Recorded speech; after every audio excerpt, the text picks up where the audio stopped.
Hello, BookTube. We're continuing with our very first Tiberius Donoghue book club. We're reading A Distant Mirror by Barbara Tuchman.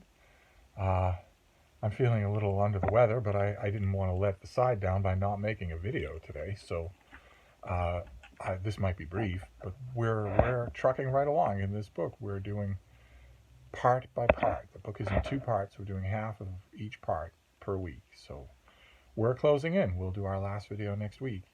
And we have noticed in the course of discussing this book how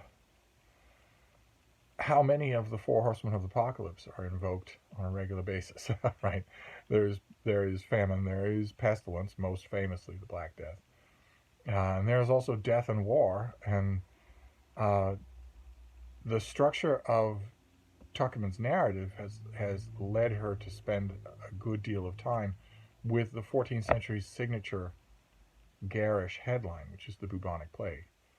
But I've tried to make the point throughout these videos, and it's inescapable in this particular part that we're reading, that the salient feature here is war. And not just war, but the cruelty that it inflicts on ordinary people, as I've mentioned in both our meetings now.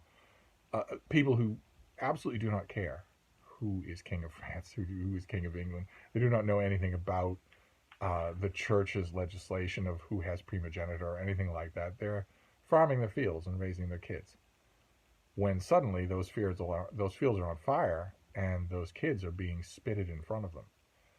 When suddenly you walk out to tend to your orchard or your field, and the whole skyline of the little hill that forms your part of the valley is lined in the black shapes of armed men on horseback. And you know when you see that sight that hell has come to visit where you live. And there's no way you'll escape it. They're just watching. They're watching you and your neighboring farms, and then they will move. And there's nothing you can do about it. That becomes more and more a salient feature. War becomes more and more a part of this narrative. And I've mentioned in the earlier meetings that we've had of this Steve Tiberius Donoghue book club, that I've always been a little ambivalent about Barbara Tuchman's desire, her tactic of linking a lot of this narrative biographically to Enguerrand de Coucy, I guess you could call him her main character. She decides early on, she mentions it in her foreword, that his life is sort of emblematic of a lot of the bigger issues of the 14th century. And I think it's pretty clear that she expects that him putting a human face on that narrative will help a lot of readers who might consider just a blast of the facts without any human faces a little intimidating. I've known people for the last 50 years who find a book like this a little intimidating.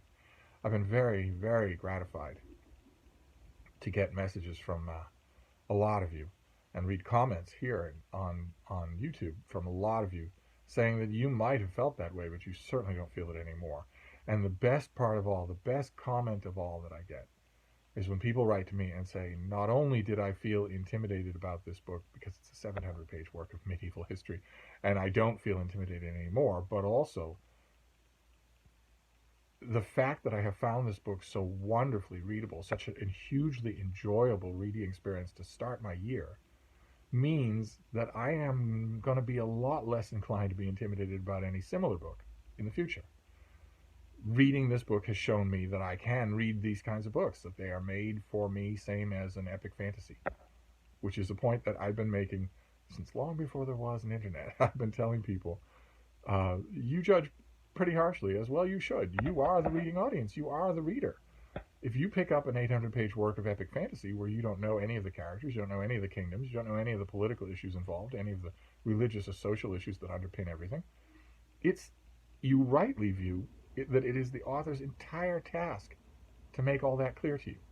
And if the author doesn't make all that clear to you, then you don't say, well, I guess I wasn't ready for this book. I should have done some preliminary reading on Wikipedia.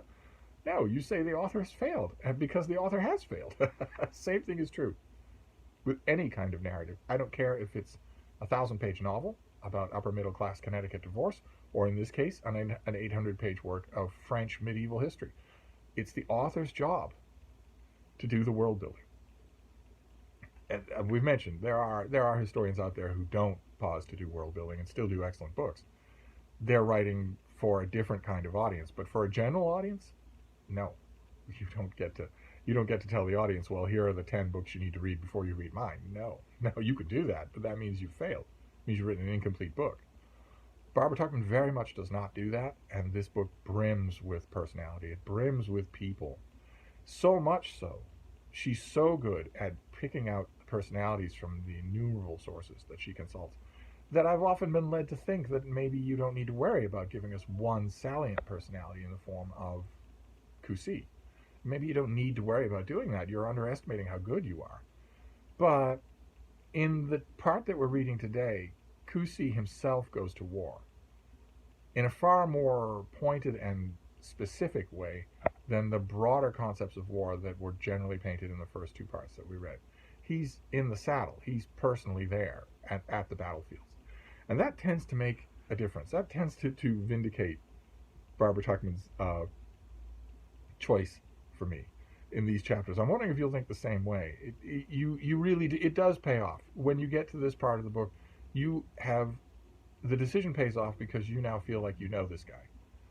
You might not know all of his companions in the French nobility. You might not know all of his counterparts in England, but you feel like you know him, and I admit that does give a greater resonance to what we're reading. And what we're reading is almost unrelieved warfare. I want to read you a couple of parts because I think that's a part of book clubs. I'm not usually very good at book clubs. Well, I'll feel my way along. We'll learn how to do this book club thing.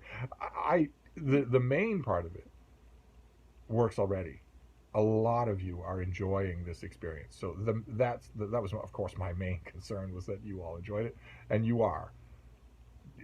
Figuring out the ways that it differs from a simple read-along, that I'm not so clear on, but I will keep at it. We're going to do this forever, so we'll keep at it. But I want to read you a couple of accounts of battle, including battle between Frenchmen, battle that Kusi and his fellow noblemen are committing against rebels of one kind or another.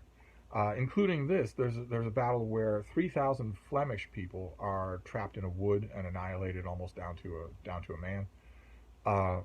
It's a merciless endeavor, and Kusi is there along with a Bourbon, an uncle of the king, the young king. And we get to this description. The battle was over in the space of 2 hours. Many Flemish bodies were found without wounds, crushed to death under their companions' pressure, but so many thousands were killed by French weapons that the ground was, quote, inundated by blood. The number of dead miscreants, that's how the chronicle refers to them, was reported in figures of fantasy, and that's a point that Tuchman makes over and over again, is that we shouldn't take the numbers here at face value. They were often being very consciously used for propagandistic purposes. The number of dead miscreants was reported in figures of fantasy, but agreement was general that few of the Flemish army survived. Fit only to be, quote, the prey of dogs and crows, the bodies were left unburied, so that days afterward the stench of the battlefield was insupportable. And it's not just the soldiers in the field who are acting barbarically. The barbarity goes all the way to the top, because we're talking here about the leader. We'll just call him the leader of this Flemish army. While being divested of his armor in his scarlet pavilion, the king expressed a wish to see the leader, dead or alive. For a reward of 100 francs, searchers found his body, which was taken before the victors, who stared at it for a while in silence. The king gave it a little kick, treating it as a villain, treating it as a caitiff, a miserable commoner. Then it was taken away and hanged upon a tree. The leader's image was subsequently woven into a tapestry depicting the battle, which the Duke of Burgundy commissioned and used as a carpet, because he liked to walk on the commoners who had attempted to overthrow the ordained order. So we might feel like we know Kusi, but we are not dealing with good guys here. We're dealing with the rapacious lords and seigneurs of the age. And that applies to the barbarities that are committed between the French and English forces. As we've seen, it applies to barbarities that are committed on French soil against Frenchmen or the Flemish, and it also applies overseas.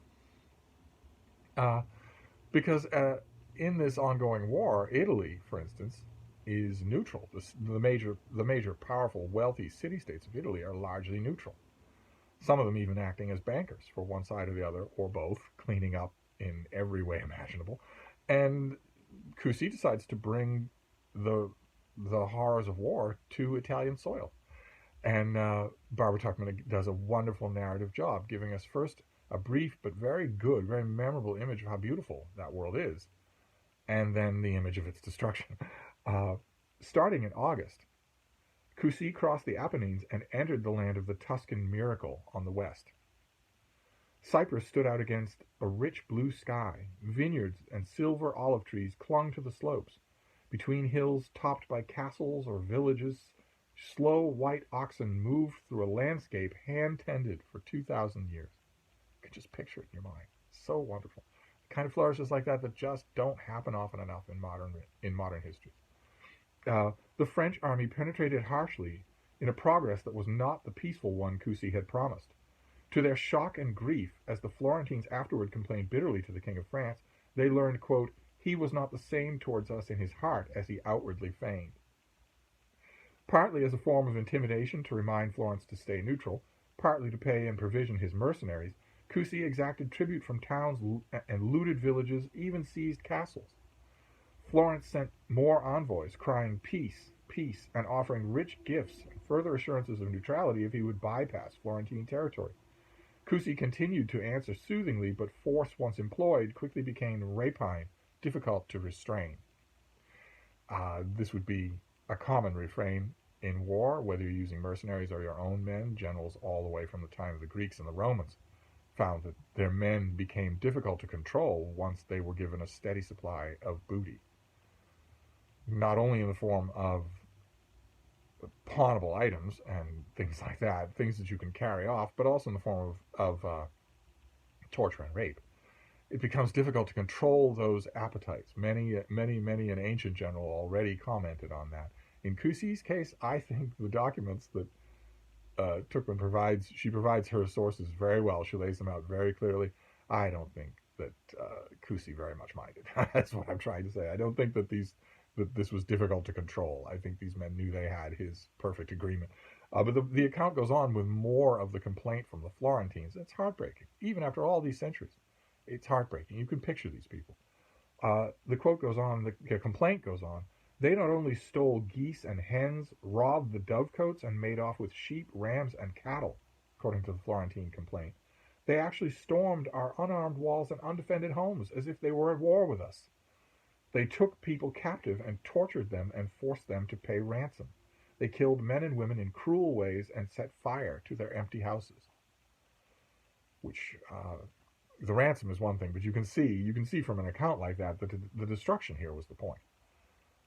The horrors of war was the point, and that fills the chapters that we're reading today. There's no way to avoid it. Tuchman starts off this book with a very good note that I mentioned before, about how we shouldn't lose sight of the fact that horror and misery and misfortune, and also garishness, tends to make the headlines, so to speak. And the headlines here would be the historical chronicles.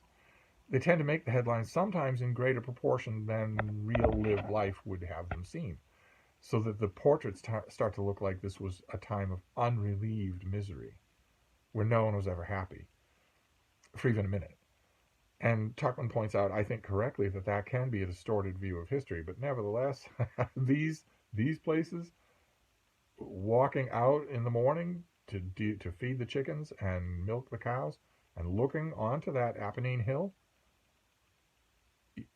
that morning you can see they moved under darkness, they assembled before dawn, and in that early morning you know right away what's coming. And that happened to tens of thousands of people.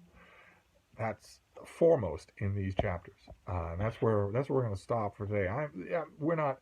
It's another thing where this Steve Tiberius Donoghue book club is breaking down, is that I'm not exercising an iron fist about where we start and where we stop, and I probably should be for the form of a book club, but we'll work it out as we go along. But I'm roughly stopping here at chapter 21 in the book just total, which is called The Fiction Cracks. That's roughly where I'm stopping. So I'm thinking that we're just going to move on. We're just going to finish the book next week. So I'm going to start with the chapter "The Fiction Cracks" and move on from there to the end. Uh, and I don't know what I'll do to commemorate the end. I'm like I said, I'm not doing a Discord group. I'm not doing a dedicated Voxer group. I've looked at those as alternatives, and I don't like a lot of what they seem to be. It seems like I would be inviting myself to just have a headache when I'm getting a lot of dialogue about this book anyway, which is the whole point of a book club. As long as you can't come over here. If you could all come over here, the whole point of the book club would, of course, be the wine. It's true with any book club, but you can't. You can't come over here. So this is the closest that we're going to get. And the whole point for me is finding out what you're thinking, what you're liking and not liking. I don't think I need a Discord or a Voxer to do that. I don't think that's necessary. You all have my email. You all have my Voxer if you want it. It's easy to do, and we have our comments field, and I make lots of videos. So, not in the last couple of days. I've felt really under the weather, and I still feel really under the weather today. So you're only getting 6 videos, which is underperforming for me. But that's definitely what I want now. In terms of wrapping up this video, is tell me all the latest about what you're thinking. I'm so happy to hear that so many of you are enjoying this. I really am. That is just wonderful. And I'm also happy to hear that a lot of you, I made an announcement video the other day that our next Steve Tiberius Donoghue book would be Wolf Hall by Hilary Mantel. And I gave very brief comments about all that you need to know to read it. And you don't need to know that. There are plenty of people, millions of people who read this book who didn't have any preparation at all. I thought I'd give you a little bit, and I think next week, this coming week, I'll give you a little bit more. I don't think you need it. I really don't. But I was tremendously encouraged with all the emails I got from people saying, your thumbnail, the quick thumbnail that you gave was fine. And I'm eager to read this with or without a thumbnail. That's terrific. I want to know if that spell is holding. I'm assuming that it is with A Distant Mirror. That you started off finding this tremendously enjoyable, and you still are. You're still really enjoying it. I'm hoping that that's true, even though the subject matter is really grim. So feel free to let me know. We are 2/3 of the way through. We'll finish up next week. So I'm gonna wrap this up, and I will see you soon. Thank you.